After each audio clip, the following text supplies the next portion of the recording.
عمران خان صاحب کی بات کا جواب دینے کے لیے عمران خان صاحب کے سیاسی قد سے بڑا سیاسی قد رکھنے والا جب تک میدان عمل میں نہیں آئے گا، عمران خان صاحب کے بیانیے کو روکا نہیں جائے گا۔ اور یہی وہ پیغام تھا جو بلاول صاحب ایک اہم شخصیت کا لے کر گئے تھے نواز شریف صاحب کے پاس، اور یہ وہی پیغام تھا جس کے بعد جو بلاول اور نواز شریف صاحب کی پریس کانفرنس ہوئی تھی مشترکہ، اس کو پاکستان کے اندر براہ راست نشر کیا گیا تھا۔ اور اس کے بعد کل پھر نواز شریف صاحب نہ صرف میڈیا پر آئے بلکہ انہوں نے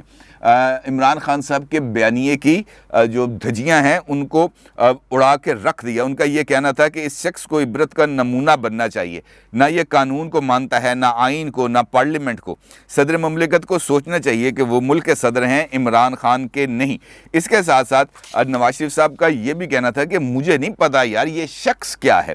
کون سی مٹی کا بنا ہوا ہے، یہ کہاں پلا بڑا ہے، اس کی پرورش کہاں ہوئی ہے، کون ہے یہ بندہ۔ قوم کو پتہ ہونا چاہیے کہ یہ بندہ نہ آئین کو مانتا ہے، نہ قانون کو مانتا ہے، نہ کسی ضابطے کو مانتا ہے، یہ صرف من مرضی کرنے کا عادی ہے۔ لیکن من مرضی جو آئینی عہدیدار ہیں ان کے اوپر نہیں ہوتا، وہ قواعد کے اوپر عمل کرنے کے پابند ہوتے ہیں، وہ آئین کی بالادستی پر آئین کی حفاظت کا حلف اٹھاتے ہیں، لیکن یہاں پر ایسا کچھ ہوتا ہی نہیں۔ اب یہ جو غیر ملکی مراسلہ تھا اس کے اوپر چونکہ کل پھر قومی سلامتی کمیٹی کا اجلاس ہوا تھا، اور اس اجلاس کے بعد پھر ایک اعلامیہ سامنے آیا جس کے اندر غیر ملکی سازش کے امکانات کو اور خاص طور پر رجیم چینج کے لیے سازش کے امکان کو مکمل طور پر مسترد کر دیا گیا، اور یہ کہا گیا کہ ایسی پہلے بھی جب تحقیقات کی تھی خفیہ اداروں نے تب بھی ایسی کچھ سازش سامنے نہیں آئی تھی۔ اور آج یہ جو سفیر تھے امریکہ میں اسد مجید خان صاحب، ان کے واضح بیان کے بعد تو یہ تاثر ہی بالکل ختم ہو جانا چاہیے کہ کسی قسم کی کوئی سازش کی گئی تھی۔ اور اسی پر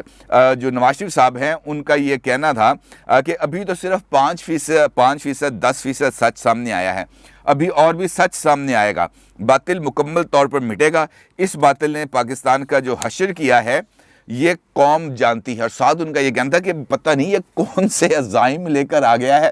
مطلب یہ ہے کہ وہ جس طریقے سے چیزوں کو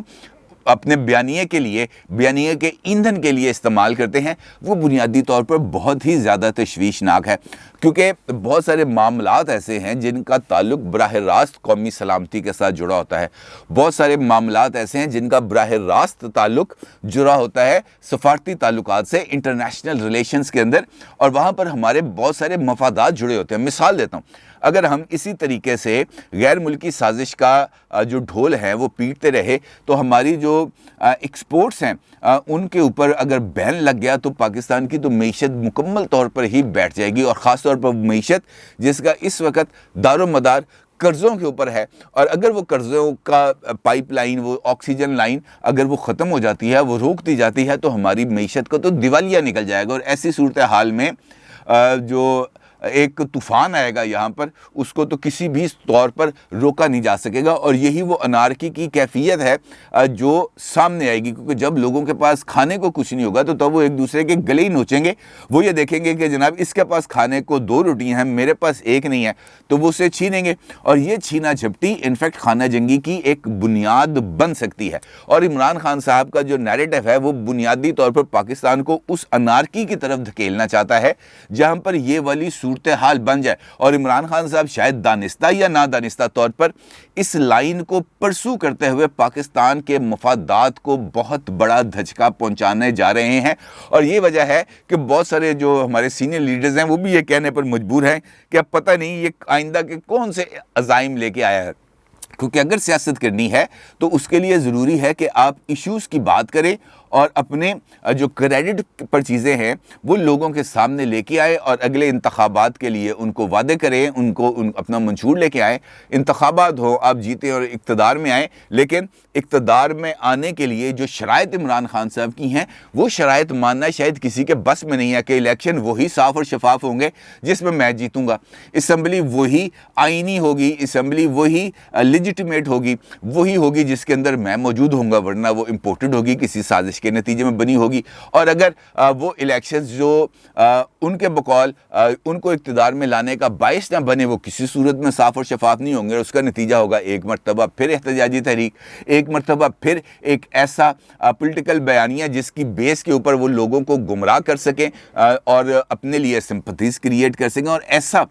ایسی صورتحال یقینی طور پر کسی بھی طور پر اس کو ہم درست نہیں کہہ سکتے. اب وہ نواز شریف صاحب یہ کہتے ہیں اب پتہ نہیں آئندہ کیا عزائم لے کے بیٹھا ہوا ہے, کسی کی بات کو مانتا نہیں ہے, کسی کی بات کو سنتا نہیں ہے, نہ آئین کی مانتا ہے نہ قانون کی مانتا ہے. اصل میں جو ایشوز ہیں اس وقت ان کو اب ہمیں پراپرلی ایڈریس کرنا بہت زیادہ ضروری ہے. اور یہ جو ہم نے تبدیلی کا نام سنا تھا, تبدیلی کے لیے لوگوں کا خیال یہ تھا کہ عمران خان صاحب برسوں پرانا جو فرسودہ نظام تھا, جو بسیدہ نظام تھا, اس نظام کو بدلیں گے اور ایک ایسا نظام لے کے آئیں گے, چاہے وہ عدالتی نظام ہو, چاہے وہ نظام میں انصاف ہو, چاہے وہ پولیس کا نظام ہو, چاہے وہ پٹوار خانے کا نظام ہو, چاہے وہ بیوروکریسی کا نظام ہو, جہاں پر عام آدمی کے ایشوز کو نہ صرف ایڈریس کیا جائے گا بلکہ سرکاری اداروں کے اندر عام آدمی کی جو عزت نفس ہے اس کا بھی مذاق نہیں اڑایا جائے گا. اور اگر دیکھا جائے تو 3.5 سال کے لیے کسی بھی اسٹرکچرل ریفارمز کی بنیاد رکھ دینا, کیونکہ ایک دم سے تو سارا سسٹم چینج نہیں ہو جائے گا, آہستہ آہستہ اس نظام کے اندر تبدیلی آتی ہے, لیکن اس کی بنیاد کو رکھ دینا ہی بہت بڑا کام ہوتا ہے. لیکن عمران خان صاحب اس بنیاد کو بھی قائم رکھنے میں قطعی طور پر ناکام رہے. اب جو کچھ ہونے جا رہا ہے وہ سب سے زیادہ امپورٹنٹ ہے, کیونکہ عمران خان صاحب اپنے نیریٹو سے بھی پیچھے ہٹنے کے لیے تیار نہیں ہیں, اور وہ اس کے ساتھ ساتھ اب اداروں کو, چاہے وہ عدلیہ ہے, چاہے وہ الیکشن کمیشن ہے, چاہے وہ فوج ہے, اس کو وہ انوالو کرتے چلے جا رہے ہیں. اب اگر سیاسی میدان کے اندر وہ اکیلے رہ جاتے ہیں تو اس کا مطلب یہ ہوگا کہ ان کے پاس لوگوں کو گمراہ کرنے کے لیے بہت بڑا جو پلیٹ فارمز ہیں وہ موجود ہوں گے. لہٰذا ان کے نیریٹو کا توڑ کرنا بہت زیادہ ضروری ہے. اور اب جو موجودہ حکومت ہے, اور خاص طور پر مسلم لیگ نون ہے, چونکہ پنجاب ہی سینٹرک اس وقت ہے, پنجاب جو جیتتا ہے وہی مرکز میں حکومت بناتا ہے, لہٰذا یہاں پر عمران خان صاحب کو سیاسی میدان میں ٹف ٹائم دینے کا فیصلہ کر لیا گیا ہے. اور اب محترمہ مریم نواز صاحبہ عمران خان صاحب کے ہر کاٹ کا بھرپور طریقے سے نہ صرف جواب دیں گی, بلکہ اب وہ بھی پولیٹیکل پلیٹ فارمز کے اوپر نہ صرف متحرک ہوں گی بلکہ سوشل میڈیا کے پلیٹ فارمز کے اوپر بھی وہ اب سامنے بھی آئیں گی, اور آ کر جو اپنا جو موجودہ حکومت ہے یا مسلم لیگ نون ہے اس کا نیریٹو بھی آگے بڑھائیں گی. اور وہ بھی ملک گیر جلسوں کا انہوں نے پلان بنا لیا ہے, جس کا پہلا جلسہ مرحلہ 6 مئی کو ہوگا اکاڑا سے, اور اس کے بعد اس سلسلے کا بھی آغاز ہو جائے گا. یعنی سیاسی میدان میں سیاسی طور پر بھی عمران خان صاحب کو ٹف ٹائم دینے کا منصوبہ بنا لیا گیا ہے. آپ کو یاد ہے کہ کل جو میں نے ویڈیو کی تھی آخری, جس کے اندر میں نے آپ کو یہ بتایا تھا کہ نواز شریف صاحب اور بلاول صاحب کی جو ملاقات ہوئی تھی لندن میں پہلی مرتبہ, جس پر بہت زیادہ اس حوالے سے گفتگو کی گئی کہ پیپلز پارٹی کو بہت ہی زیادہ اعتراضات ہیں, خاص طور پر صدر مملکت کے عہدہ وہ لینا چاہتے ہیں, وہ چیئرمین سینٹ کا عہدہ لینا چاہتے ہیں, وہ گورنر پنجاب کا عہدہ لینا چاہتے ہیں. اور شہباز شریف صاحب نے ان کے ان مطالبات پر ہاتھ کھڑے کر دیے اور ان سے کہا کہ جناب جا کے نواز شریف صاحب سے بات کریں. اور میں نے کل آپ کو بتایا تھا کہ نواز شریف صاحب کے ساتھ اس ملاقات میں اس حوالے سے ایک بات بھی نہیں ہوئی, یہ بات موضوع بحث ہی نہیں آئی, کیونکہ اس ملاقات کا ایجنڈا اس سے زیادہ بڑا تھا. آپ کو یاد ہے کہ محترمہ بینظیر بھٹو نے تقریباً 4 سال تک مسلم لیگ نون کے ساتھ ایک کنٹینیوس تھاٹ پروسیس کے نتیجے میں چارٹر آف ڈیموکریسی کو سائن کیا تھا, اور اس کے بعد چارٹر آف ڈیموکریسی کے اوپر عمل درآمد کا آغاز ہوا تھا. آلدو کبھی چارٹر آف ڈیموکریسی پر عمل درآمد کرنا شروع ہوا اور کبھی اس پر عمل درآمد سلو ہو گیا, لیکن بائی ایٹ لارج تقریباً 70-80% چارٹر آف ڈیموکریسی پر عمل درآمد ہوا. اور اس کے ساتھ ساتھ میں نے آپ کو یہ بھی بتایا تھا کہ کل کی ویڈیو میں کہ مسلم لیگ نون اور پیپلز پارٹی ایک وسیع تر اشتراک عمل چاہتی ہے, اور وہ اشتراک عمل نہ صرف اس موجودہ حکومت کے اختتام تک جاری رہے گا بلکہ اگلے انتخابات تک بھی محیط ہوگا. اور اس بات کی جو تصدیق ہے وہ پیپلز پارٹی کی سینئر رہنما سینیٹر شہری رحمان نے بھی کی ہے, اور وہ کن الفاظ میں کی ہے ذرا سنیے. اور ہم سمجھتے ہیں کہ ہم نے سی او ڈی پہ پہلے کام کیا تھا, محترمہ والی ٹیم ہے, اینڈ انشاءاللہ ہم آگے بھی اس پر طویل گفتگو ہوگی. چیئرمین بلاول تو واپس جا ہی رہے ہیں، لیکن دونوں کی ٹیمیں ساتھ کام کیا کریں جو گی۔ چارٹر آف ڈیموکریسی پہلے سائن ہوتا ہے، کیا اس کا ریوائول کرنے جا رہے ہیں آپ؟ جی ریوائول تو ہم نے زیادہ تر 80-90% تو کر دیا تھا، جو بچا کچھ ہے وہ بھی امپلیمنٹ کریں گے انشاءاللہ، اور آگے کی بھی سوچیں گے۔ Thank you. سینیٹر شہری رحمان صاحبہ نے اپنے جو بات ہے اس کے اندر بڑی کلیئرٹی کے ساتھ اس بات کا ذکر کر دیا کہ اب یہ جو چیز ہے جو ہم طے کر رہے ہیں یہ بہت بڑا عمل ہے، اور ایک قسم کا یہ چارٹر آف ڈیموکریسی 2 ہے جس کے اندر بہت زیادہ چیزوں کا احاطہ کیا جائے گا۔ بلاول صاحب تو چلے جائیں گے پاکستان، لیکن جو ٹیمز ہیں پیپلز پارٹی کی اور پی ایم ایل این کی، یہ نہ صرف ایک دوسرے کے ساتھ رابطے میں رہیں گے بلکہ دونوں لیڈرز کی ملاقات کے اندر جن امور پر اتفاق رائے کیا گیا اس کو آگے بھی بڑھایا جائے گا، یعنی جو باتیں طے ہوئی ہیں ان کو اب اگلی سمت میں لے کے جایا جائے گا۔ دوسرا، کل کی ملاقات کے اندر ایک امپورٹنٹ پہلو تھا اشتراکی عمل کا، اور خاص طور پر اگلے انتخابی میدان کو کس طریقے سے سجایا جائے کہ عمران خان صاحب کو مکمل طور پر ایک صاف اور شفاف انتخابات کے نتیجے میں واش آؤٹ کر دیا جائے، اور اس کے لیے ایک فارمولہ تھا جو زرداری صاحب نے دیا تھا، اور اس کے لیے ضروری تھا کہ نواز شریف صاحب اس فارمولے پر نہ صرف اپنی جماعت کو لوپ میں لیں بلکہ مولانا فضل الرحمان صاحب کی جماعت JUIF کو بھی لوپ میں لیا جائے، اور اس لیے ہی بلاول صاحب سے ملاقات کے فوری بعد جمعیت علماء اسلام کا ایک وفد جو مولانا فضل الرحمان صاحب کے سب سے چھوٹے بھائی کی قیادت میں گیا لندن، اور اس کی ملاقات ہوئی نواز شریف صاحب سے، اور نواز شریف صاحب نے ان کو فضل الرحمان صاحب کے لیے نہ صرف اہم پیغام دیا بلکہ ان کے سامنے وہ ساری صورتحال رکھی جس کے اوپر وہ غور کر رہے ہیں اور پیپلز پارٹی کے ساتھ مل کر ایک اشتراکی عمل کرنا چاہتے ہیں، اور ان کا یہ کہنا تھا کہ بہت جلد اس معاملے پر مولانا فضل الرحمان سے بھی اب بات ہوگی، ہو سکتا ہے کہ مولانا صاحب بھی جلد لندن جائیں اور جا کر نواز شریف صاحب سے ملاقات کریں، ادروائز کسی اور ذریعے سے بھی یہ معاملہ طے کیا جا سکتا ہے۔ اچھا، یہ جو کل افطاری کے اوپر ملاقات ہوئی بلاول صاحب کی نواز شریف صاحب سے، اس ملاقات کا ایجنڈا بھی بہت ہی زیادہ امپورٹنٹ تھا، کیونکہ اس ملاقات میں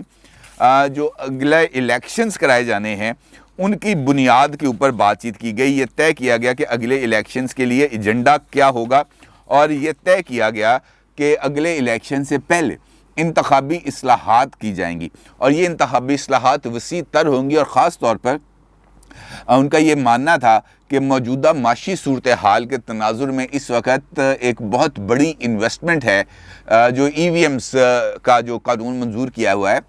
اس کے اوپر ہوگی، لہٰذا اس مرتبہ یعنی یہ جو الیکشنز ہوں گے یہ EVMs پر نہیں کرائے جائیں گے، اور اس کے لیے قانون کے اندر تبدیلی کی جائے گی، اور اس کے ساتھ ساتھ اوورسیز پاکستانیز کے لیے جو انٹرنیٹ ووٹنگ کا جو پروسیجر اڈاپٹ کیا گیا تھا عمران خان صاحب کی گورنمنٹ کے لیے، اس میں بھی ترمیم کا فیصلہ کیا گیا، اور یہ کہا گیا ہے کہ بنسبت اس کے کہ وہاں پر باضابطہ الیکشنز کرائے جائیں، نیشنل اسمبلی میں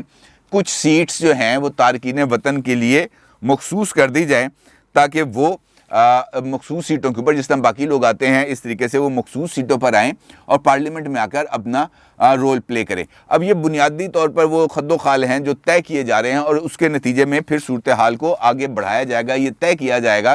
کہ کس طریقے سے سیاسی میدان میں آگے بڑھنا ہے، کیونکہ جو واقعات جس تیزی کے ساتھ وقوع پذیر ہو رہے ہیں اس کے لیے ضروری ہے کہ ایک ایسی منصوبہ بندی کی جائے، ایک ایسا گریٹر پلان سامنے لایا جائے جو لوگوں کو بہت زیادہ اٹریکٹ کرے۔ دیکھیں، میرے اور آپ کے بنیادی طور پر مسئلے آٹا، چینی، دال، چاول، بجلی کے بل، گیس کے بل کے ساتھ بچوں کی فیسیں اور دوائیوں کے ساتھ جڑے ہوئے ہیں۔ اگر ہم ان مسئلوں کو کسی نہ کسی طریقے سے ایڈریس کرنے کے قابل ہو جائیں تو پھر ہم اپنی بات کسی کو سمجھانے کی بھی پوزیشن میں آ سکتے ہیں، اور اس کے بعد ہم اگلے الیکشنز تک بھی پہنچ سکتے ہیں۔ ادروائز جس طریقے سے مفتاح اسماعیل صاحب نے آج جو واشنگٹن میں IMF کے ساتھ گفتگو کرتے ہوئے اظہار کیا کہ جناب IMF یہ چاہتا ہے کہ پیٹرول کے اوپر جو اس وقت سبسڈی دی جا رہی ہے وہ واپس لی جائے، اور ان کا یہ کہنا ہے کہ حکومت بھی ایسے ہی انہی لائنز پر سوچ رہی ہے، تو اس کا مطلب یہ ہے کہ پیٹرول کی پرائسز اگر بڑھیں گی تو اس کے ساتھ ساتھ جو ساری ویلیو ایڈیشنز ہیں اب وہ بھی ہوں گی، بجلی کی قیمت بھی بڑھے گی اور ہر ایک چیز کی قیمت بڑھے گی، اور قیمت نہ بڑھانا حکومت کے لیے ایک بہت بڑا مشکل ہے، اور یہی ایسی ہی بارودی سرنگیں ہیں جو عمران خان صاحب لگا کے گئے ہیں۔ دیکھنا یہ ہے کہ اب اس پر اگلا فیصلہ کون سا ہوتا ہے۔ اپنی رائے کا ضرور اظہار کیجیے گا۔ آپ کو بہت شکریہ۔ اللہ حافظ۔